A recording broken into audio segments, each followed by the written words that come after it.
Assalamualaikum warahmatullahi wabarakatuh.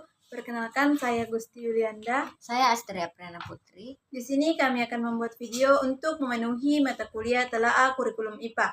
Nah, selanjutnya di sini kami akan menganalisis untuk KD 5.1, yaitu mengidentifikasi jenis-jenis gaya, penjumlahan gaya, dan pengaruhnya pada suatu bidang yang dikenai gaya.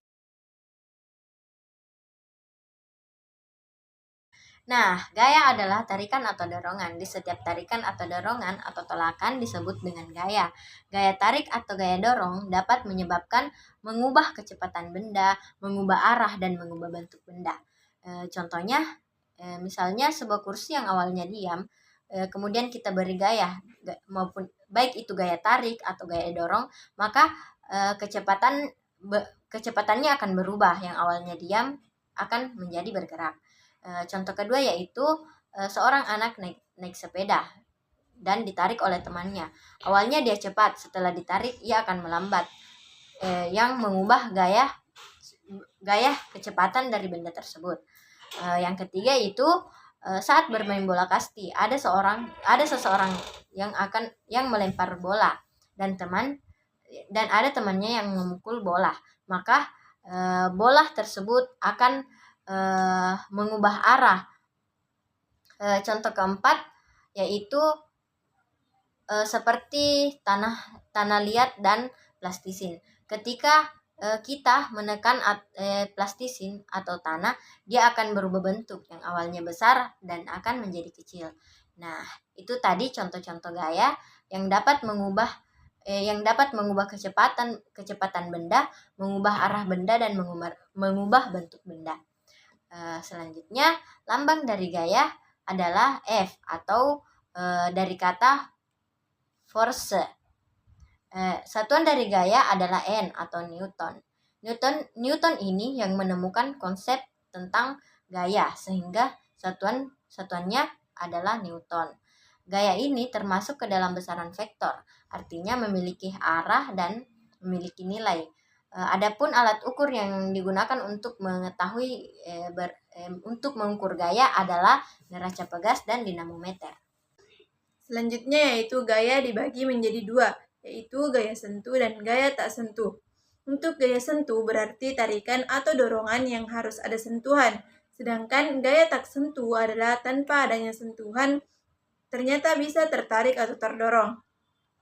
Contoh dari gaya sentuh yaitu gaya otot, gaya pegas, gaya gesekan, dan gaya normal. Gaya otot dan gaya pegas memiliki arah yang sesuai dengan arah dorongan kita. Dengan arah gerak, gaya gesek ini selalu berlawanan arah dengan gaya gerak. Misalnya, gerakannya ke kanan, maka gaya gesekannya ke kiri. Gerakannya ke bawah, maka arah gesekannya ke atas. Sedangkan untuk gaya normal, arahnya tegak lurus dengan bidang. Nilai normal adalah gaya yang dirasakan oleh benda bila menyentuh suatu bidang permukaan, arahnya selalu tegak lurus dengan bidangnya. Gaya tak sentuh, ada gaya gravitasi bumi. Gaya gravitasi bila kita memegang suatu benda, maka benda tersebut akan jatuh. Nah, siapa yang menarik? Gaya gravitasi, benda dan bumi tidak bersentuhan, tapi bisa tertarik. Maka gaya berat atau gravitasi merupakan gaya tak sentuh. Arahnya ke bawah atau ke pusat bumi apabila gravitasi yang dipunyai oleh suatu benda mempunyai gravitasi besar, maka berat benda juga besar, begitupun sebaliknya. Selanjutnya gaya berat. Adapun rumusnya yaitu W sama dengan M kali G. W adalah gaya berat dan M sama dengan massa dan G adalah percepatan. Nah, perhatikan contoh berikut. Ada sebuah benda di sebuah bidang miring. Ada berapa gaya di benda tersebut? Misalnya, di sini ada 3 arah. Gaya ke bawah merupakan arah gravitasi atau ke arah pusat bumi. Gaya normal adalah gaya yang tegak lurus atau 90 derajat.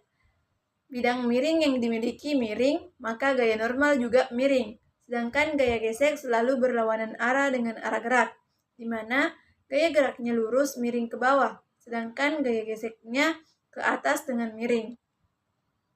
Selanjutnya untuk gaya listrik bisa tertarik dan bisa tertolak. Dan gaya magnet misalnya kalian mempunyai magnet, maka akan dilihat gaya tarik dan gaya tolak pada magnet tersebut. Baik, itulah tadi video penjelasan dari kami. Assalamualaikum warahmatullahi wabarakatuh.